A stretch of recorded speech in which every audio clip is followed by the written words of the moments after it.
I was sitting at my kitchen table this morning, drinking my coffee. Just me, the ticking of the clock, and the morning light coming through the blinds. No one was talking. No one was asking me for anything. No television was blaring in the background. And I took a deep breath and smiled. My name is Margaret, and I am 82 years old. I have lived completely alone in this 4-bedroom house for the last 14 years. When people find out that a woman my age lives alone, they immediately tilt their heads. You know that look. Their eyes get soft. Their voices drop to a whisper and they say, "Oh, Margaret, don't you get lonely? Isn't it terribly sad?" They look at me like I am a tragedy waiting to happen.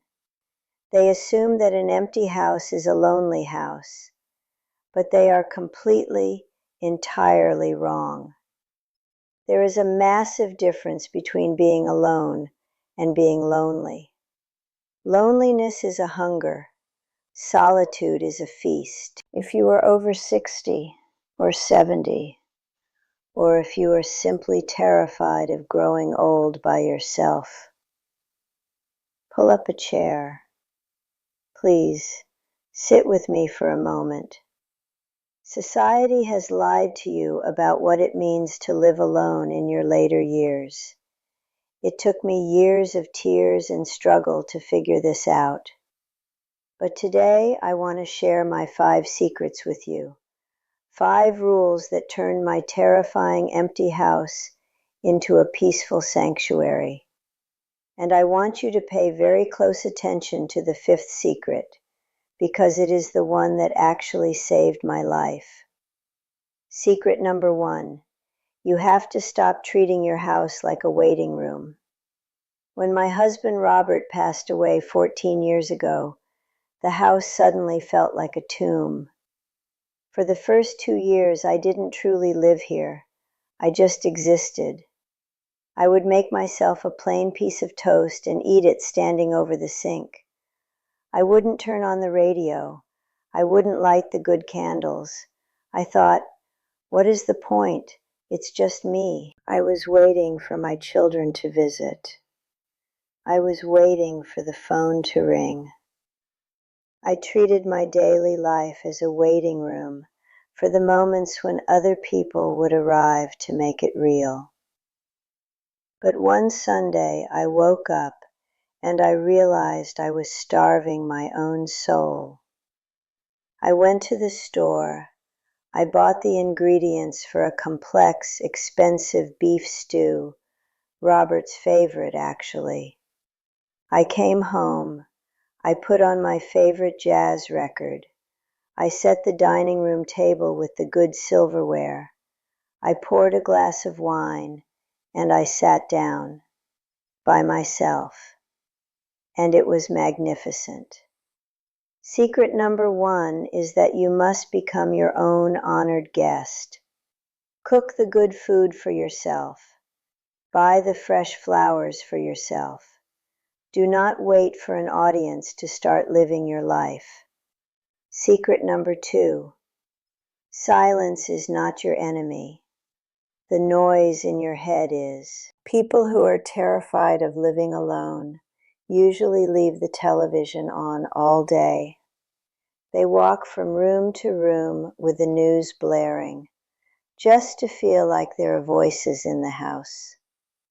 I used to do that, but the constant noise just makes you anxious. When you turn off the TV, the silence is deafening at first. And in that silence, your mind will start attacking you. It brings up your past mistakes, your regrets, the arguments you had 40 years ago. You have to learn to sit in the quiet and make peace with the ghosts in your head. I had to literally sit in my armchair and say out loud, I forgive myself for not being a perfect mother. I forgive myself for the times I lost my temper. You cannot live peacefully alone if you are locked inside a house with an enemy, and sometimes that enemy is your own unforgiven past. Make peace with yourself, and the silence will become a warm blanket instead of a cold prison. Secret number 3, give your days a skeleton. When you live alone and you are retired, time loses its shape. Tuesday feels like Saturday. Morning melts into evening. If you are not careful, you will spend 3 days wearing the same pajamas, sinking into depression. You must build a skeleton for your day. It doesn't have to be a stressful schedule, but it must be a routine. I wake up at 7 a.m. I make my bed immediately. Not because anyone is coming over to see it, but as a promise to myself that the day has begun. I get dressed. I put on a little lipstick. I go out to my garden and I talk to my tomato plants. Yes, I talk to them out loud. You need anchors. A morning walk, a time for reading, a time for calling a friend. A routine tells your mind that you have a purpose, even if that purpose is just to water the ferns and watch the birds at the feeder. Secret number 4. Build a bridge to the outside world, but control the toll booth. Living alone does not mean becoming a hermit. You need human connection. But the beauty of living alone in your 70s and 80s is that you finally get to control who enters your space. I joined a small book club at the local library. I see them once a week. We talk, we laugh, we argue about literature. But the best part of the book club is coming back to my quiet house afterward. I don't entertain toxic people anymore.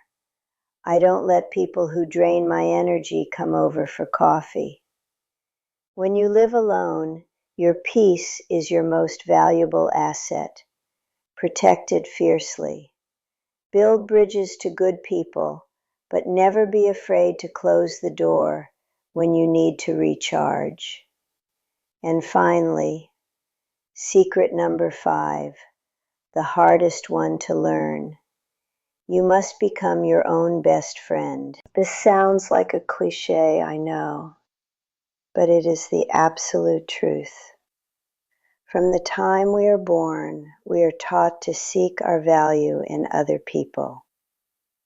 We are daughters, then we are wives, then we are mothers.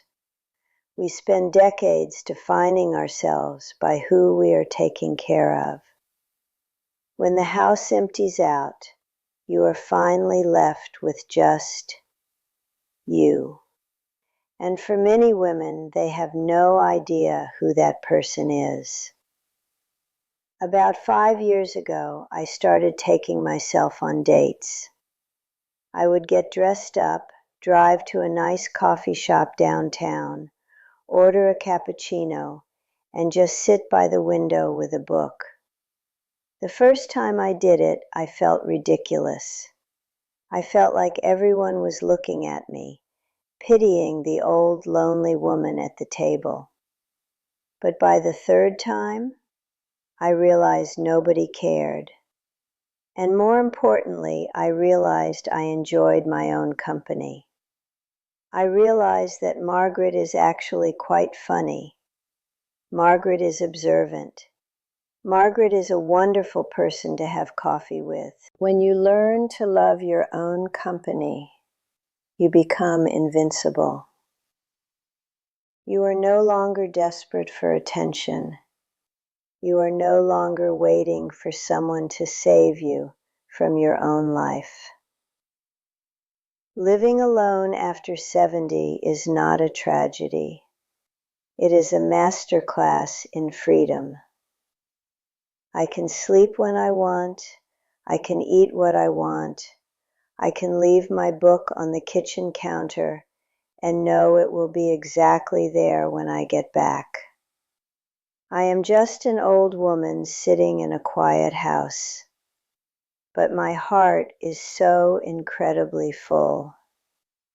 If you live alone, or if you are learning to navigate solitude, please leave a comment below. Tell me, what is the best part of living alone for you? Or what is the hardest part you are trying to overcome? I sit here with my coffee and I read every single one of your words. It is my favorite part of the day. You remind me that there is a whole world of us out there, living our quiet, beautiful lives. Subscribe to the channel if you want to keep sharing this journey with me. Be kind to yourself today, and remember, you are never truly alone when you are at peace with yourself.